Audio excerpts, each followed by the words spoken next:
this story. In fact, I think he's been stirred up about it already, because if you want to know the league tables in which the UK are top of the pops, the things where we are #1 in the world, they don't tend to be the things that we should be proud of. No, we're #1 in Europe when it comes to the amount of rapes. Great, fantastic. Someone pop the corks on the champagne. We're also seemingly, increasingly, topping the charts when it comes to people being chucked in clink for social media posts. And here we go, it's happened again. A man has been jailed for inciting racial hatred in 2 anti-immigrant social media posts. OK, what he wrote in the posts is not good. In fact, it's pretty horrific. Saying let's gang together and start the slaughter. They should torch migrant hotels first and then head to MPs' houses and Parliament. Yeah, that is definitely deeply unpleasant and, frankly, inciting violence. But the thing is, the posts were viewed 33 times. And in the words of his barrister, they were essentially the impotent rantings of a socially isolated man. Well, indeed. Let's speak now to Connie Shaw, spokeswoman for the Free Speech Union. Connie, no one is going to read what he put in those posts and give him a round of applause and a rosette. You cannot say things like that. You should not say things like that. But should you be thrown into jail for something like that? And especially when only 33 people happened to see these posts, and it just so happened that the person who decided to rat you into the police has an axe to grind with you. Yes, Alex. I mean, like you said, these posts really were quite horrific.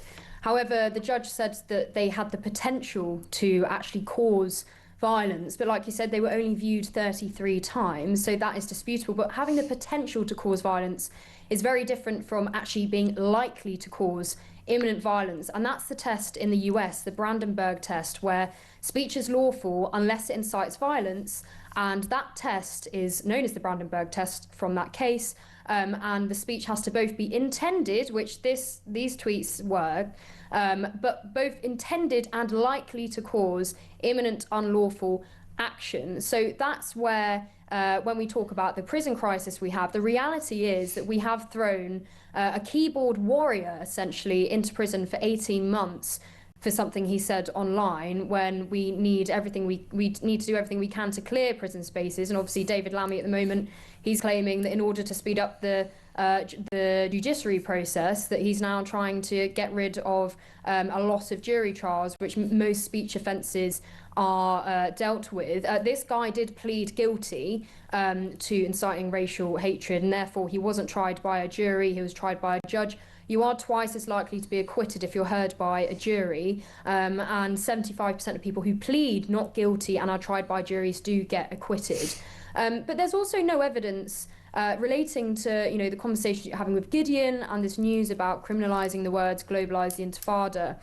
There isn't really evidence to suggest that attacks on minority groups are less likely by cracking down on speech. I mean, even some people argue it is basically an upside-down argument that free speech caused the Holocaust, essentially, by allowing people to be so anti-Semitic.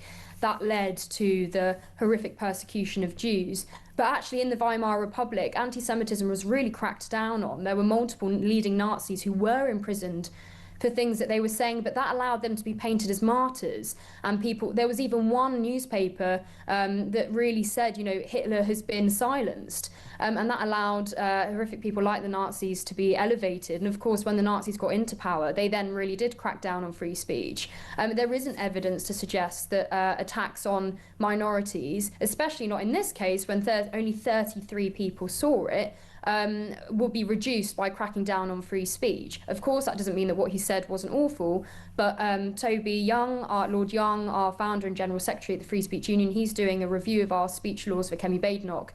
And the Free Speech Union, we're likely to recommend something like the First Amendment, the Brandenburg test in the UK, so that only speech that is likely and intended to. So this guy probably wouldn't have failed that test had we had the First Amendment in this country. But the problem is, even then, we will still have a two-tier application of this, in the same way that it's taken them 2 years to determine that shouting globalise it, intifada, kill the IDF, or death to the IDF, whatever it may be, from the river to the sea, oh, that might be stirring up racial hatred and inciting violence. Well, of course it is. And yet, when it comes to chucking people into prison, it tends to only be those people who, yes, their words might be ugly, yes, what they're saying might be horrific, but it tends to be what they are talking about is a visceral, passionate reaction to big issues facing the country that the government are abjectly refusing to do anything about. Yes, we do obviously see a skew to one side of politics when it comes to people who are persecuted for their speech. Of course, Jamie Michael, one of our biggest cases, he posted a 12-minute video on Facebook calling for people to democratically try to stop illegal immigration. He was reported to the police by a Labour staffer. And he was remanded in custody for 17 days, charged with stirring up racial hatred as well. And then he was acquitted in 17 minutes by a jury. If he was not heard by a jury, we have no idea whether Jamie... So, hold on, he said he'd had to democratically try?